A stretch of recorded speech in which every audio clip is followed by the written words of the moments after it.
Right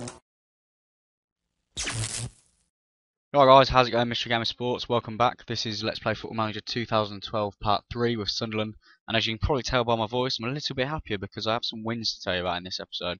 So as usual, we're going to go back and take a look back at the previous 2 months of fixtures, look where it leaves us in the league table, and I do have some transfers coming in to tell you about.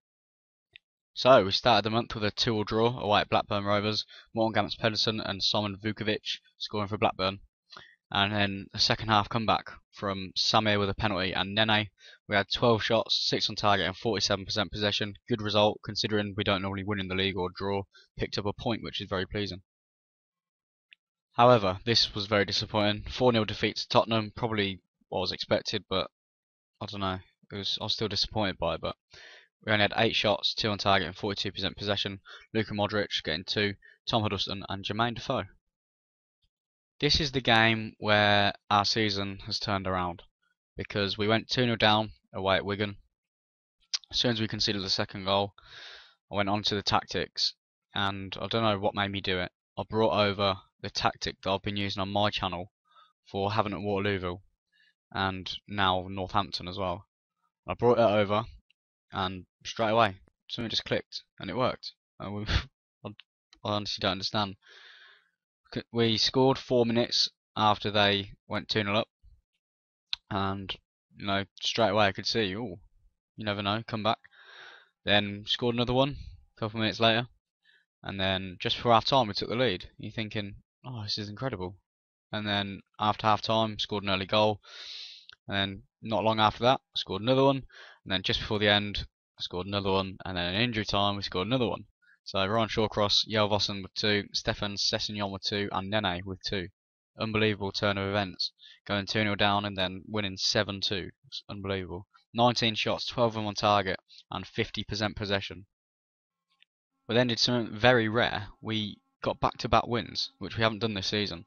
Nene with a penalty, and Sebastian Larsson also getting on the score sheet. Was only in the League Cup quarter-final, but a little bit more money for us. Going through to the semis now. 13 shots, 2 on target, and 45% possession. Back into the league, and it was that big local derby I was talking about in the first game. This game was a lot better. We did play well. Unfortunately, a bit of sloppy defending cost us. Jonas Gutierrez punished us for it. We had 9 shots, 2 on target, and 53% possession. We then bounced back from that by going away to West Brom and picking up a 2-0 win. Connor Wickham and Nene scoring. Connor Wickham was out for most of the season. He's only just come back. This was his first game for it, so to see him getting on the score sheet in his first game was rather pleasing. But as you'll see in one of the later games, Yel Vossen has been injured for 3 to 4 months, so that's a position that over the January window we've looked to strengthen. Also at centre back as well, we've only got 2 recognised centre backs, so I've brought in another 2, which we'll see at the end. Like I said, Wickham and Nene scoring 14 shots, 5 on target, and 45% possession. And I know you're thinking, yep, he's doing well now, but I'm going to inform you, those of you that watched the last episode, you'll know what's coming up now. This horrible run of games. So the first game was against Liverpool. We only lost 1-0, which I think was good, and we played really well in this game as well. So you can see the performances are starting to come. Only to lose 1-0 to a team in the top 4 is a very good result. It's 11 shots, 3 on target, and 42% possession. Then lost 3-2 at home to Man City. Once again, we're taking teams at the top. These were top at the time. We're taking them pretty much all the way. We're giving them a bit of competition now. Lost 3-2. Sergio Aguero and Dzeko scoring for City. Jack Colback and Ryan Shawcross scoring for us. 9 shots, 5 on target, and 42% possession. The final game out of this horrible run was away to Chelsea, and no more than I expected. We did get battered. Lost the game 5-2. Fernando Torres. That wouldn't happen. Juan Mata, Raul Meireles and Lampard getting 2. Jack Colback and John Terry scoring twice. But to score twice away from home against one of the top 4 sides in the position that we're in, I think there's positive signs there. So we had 7 shots, 2 on target and 44% possession. And the last result of this 2-month period went away to QPR, and we were down to 10 men because I used all the subs and Nene got injured in the 66th minute. So we're down to 10 men for, a fair bit of the game, just under half an hour. So to go there and pick up a point, I think was quite pleasing. But Sean Wright Phillips and Angelo and Alajaral, yeah, Fowlin, and Jidong Wong and Ryan Shawcross scoring for us. 17 shots, 7 on target, and 49% possession. So let's see where that leaves us in the league table. Okay, so as you can see, we are still in the relegation zone, but I think there's been a lot of positives from this episode, these 2 months. Picked up 2 or 3 wins, which is more than we'd managed in the previous 3 or 4 months of the season. Only 3 points off relegation, but you know, there's definitely improvements there, considering we were 4 points off in the last one, and before that run of horrible games we were only 1 point off, so we are capable of catching up. Just need a bit of consistency, pick up a few wins on the trot, and I think we'll be alright.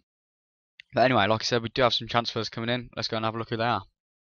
So the first one is Breda Hangalang from Fulham. Can't remember how much it was. I think it's about 10 million, 15 million, something like that. But I need someone to partner Shawcross, because Shawcross is a good player. He's done really well for us. But the lad that we've got on loan isn't really that special. And, you know, just needed someone to come in and help him. Bit of experience. You see there he's got a brilliant average rating so far. Played 29, scored 1, 2 assists, 1 man of the match with a 7.06 rating. Next signing was Liam Ridgewell from West Brom. The stats on this guy, I think, is a little bit overpowered, but not going to moan.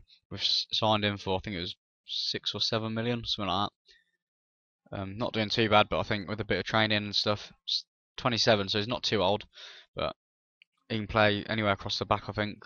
Left back, centre back, maybe training with right back as well. So here's another one coming in. Next signing was Jordan Rhodes, youngster from Huddersfield. Got a good goal scoring record at League One. I think with a bit of training, right coaching, stuff like that, I think he's definitely one for the future. Still only 21. Probably get called up to the Scotland squad quite a lot, so that'll be a good experience for him. Just see what we can do. Maybe even loan him back out to someone. Final signing was Imad Metab. Never really seen him before, but my scout recommended him. I had a look at him. He looks pretty much like a bit of a goal machine. He's played 34, scored 22. I don't know what the league's like. I think he's in Egypt, so I don't know what the league's like over there, but he scores goals, so that's all that matters really. But I do think that is it as far as the transfers go. So let's go and have a look at the next 2 months of fixtures. Well, this is a little bit different compared to the fixtures we've just been through. A lot of winnable games here, I think, apart from the Arsenal game. But, you know, we'll give it our best shot. We have been performing well against the top 4 or the top few teams, so you never know. Maybe one day we'll get a lucky break and we'll beat them. So we've got Wolves away, Preston in the 3rd round of the FA Cup away, Swansea at home in the League Cup semi-final first leg, Arsenal at home, Bolton away, Swansea in the 2nd leg of the semi-final away, Norwich at home, Aston Villa at home, Fulham at home, and Everton away. So there's definitely some winnable games there. So leave your comments on what you think of, well, the signings that we've made. I won't say the league performance, because that's pretty shocking. Once again, thank you for the positive comments and all your feedback that you do leave. It's much appreciated. Remember to go and subscribe to the MreGamersSports YouTube channel. Also, the link to their Twitter will be in there as well as mine, and the link to my channel as well. So thanks for watching, guys, and I'll see you soon.